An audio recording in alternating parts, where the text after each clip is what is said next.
Congolaises, Congolais, l'heure est grave. Contrairement à la propagande et aux prétentions selon lesquelles Joseph Kabila est la personne qui a mis fin aux affrontements dans l'Est de la République et les pays tout entiers, et qu'il est cet homme de guerre qui a contraint les troupes étrangères à se retirer de la RDC, moi, Djamba Yoé, citoyen congolais de l'Atlantique Nord, je m'insurge contre cette allégation mensongère.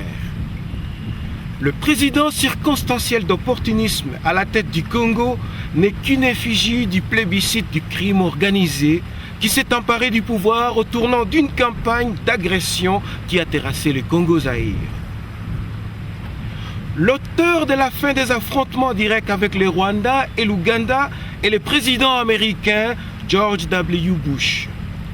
Plus que les Nations Unies, c'est lui qui a du bureau ovale ordonné aux roitelets de Kigali et de Kampala de déguerpir du Congo.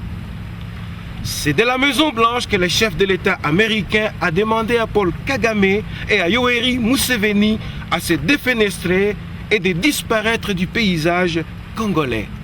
George W. Bush, informé par la CIA et les organisations humanitaires de son pays de ce qui s'était passé au Congo, et disposant de tous les détails accablants contre ce que ces deux présidents prédateurs ont fait de la République voisine, le cabinet Bush a décidé de mettre fin au séjour des armées d'invasion dans notre pays, précisément celles du Rwanda et de l'Ouganda. Après le passage en revue de la politique étrangère de l'administration Clinton au Zaïre, le président Bush était très embarrassé par les activités africaines de son prédécesseur. Le chef de l'exécutif américain a bel et bien vu que Madeleine Albright et Bill Richardson ont participé au montage de la guerre au Congo. Et ce sont eux qui ont choisi les animateurs de l'agression. Il fut un moment où ils ont dit que le Rwanda était la pupille de leur œil. Mal à l'aise avec cette révélation, le président Bush, conseillé par Colin Powell, a décidé de mettre fin aux souffrances des Congolais tués quotidiennement pour rien. Dans leur histoire comme nation, les Américains ont horreur d'être accusés sur la place publique quand la faute qu'on leur impute est d'origine privée et égoïste. En fait, à la lumière des crimes commis par les Rwandais et l'Ouganda, l'idée de l'administration Bush avait été celle de déférer le président rwandais Paul Kagame et son homologue ougandais Yoweri Museveni au tribunal pénal international. Mais ravisé par les drames du génocide de 1994, soit 1994, le chef de l'exécutif américain a mis de l'eau dans son vin pour éviter des conséquences imprévues des passations de pouvoir inopinées.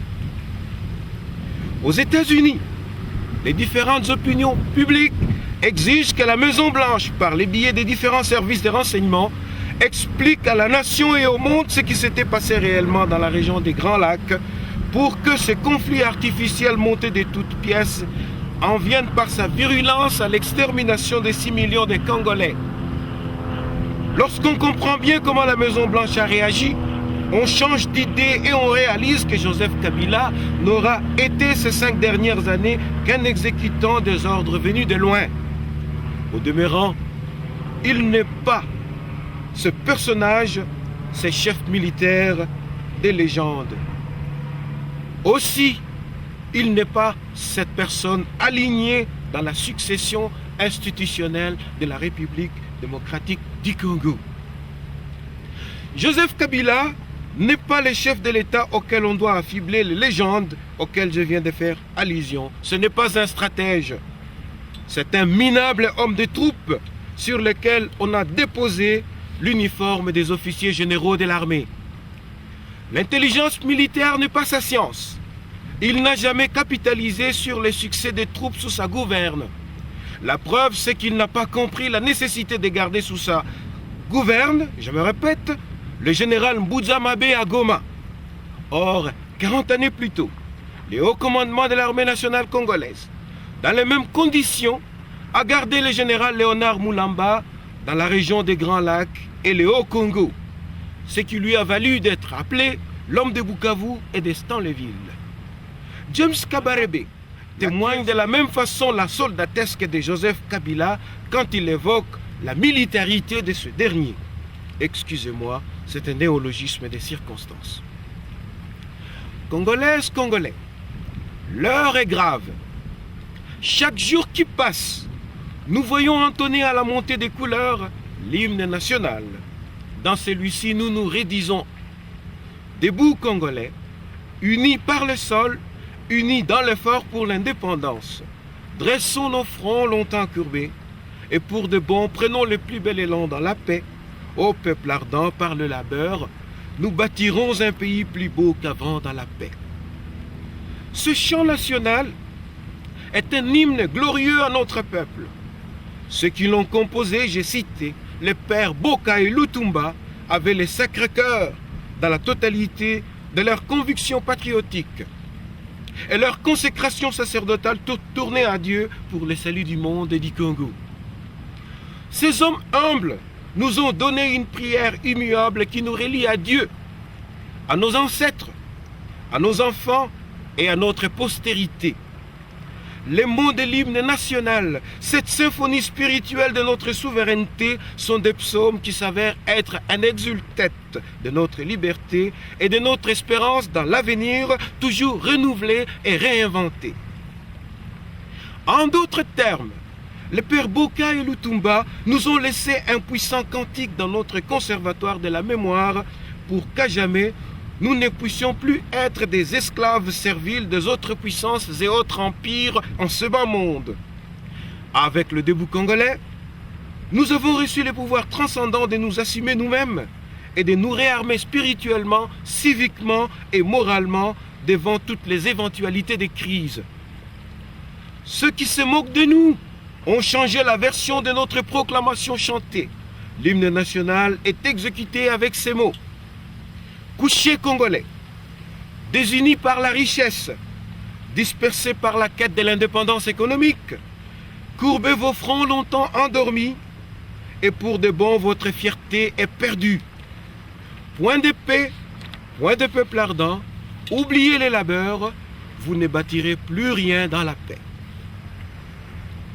J'ai écouté ces paroles dans un groupe de l'adversité, ceux qui se moquent du Congo et qui nous appellent en anglais les BMW, soit Beer, Music and Women, qui veut dire en français les adeptes de la bière, de la musique et des femmes.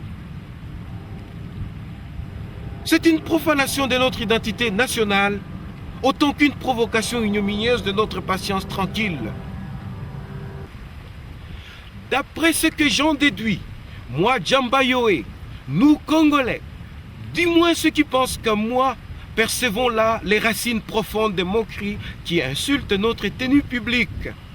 Une anecdote vicieuse circule au sein de l'Union africaine et relate à ceux qui aiment rire de nous. Je cite, « Si vous voulez devenir président de la République, allez au Congo, n'importe qui là-bas peut le devenir. » Les moins discrets de cette assemblée générale attribuent au président Bongo du Gabon l'origine de cette anecdote. J'ai renchéri notre commentaire dans l'illustration de ce ridicule. Une vieille sagesse antique empruntée à Confucius, ce philosophe chinois, rapporte cette sentence. Vous voulez savoir si un pays est bien gouverné? Eh bien, regardez les spectacles qu'offrent ses dirigeants sur la place publique. Faut-il, dans ces conditions, chanter le debout congolais avec inconséquence? Il y a lieu de se remettre en question là-dessus. La grande nébulosité qui fait problème dans la perspective de cette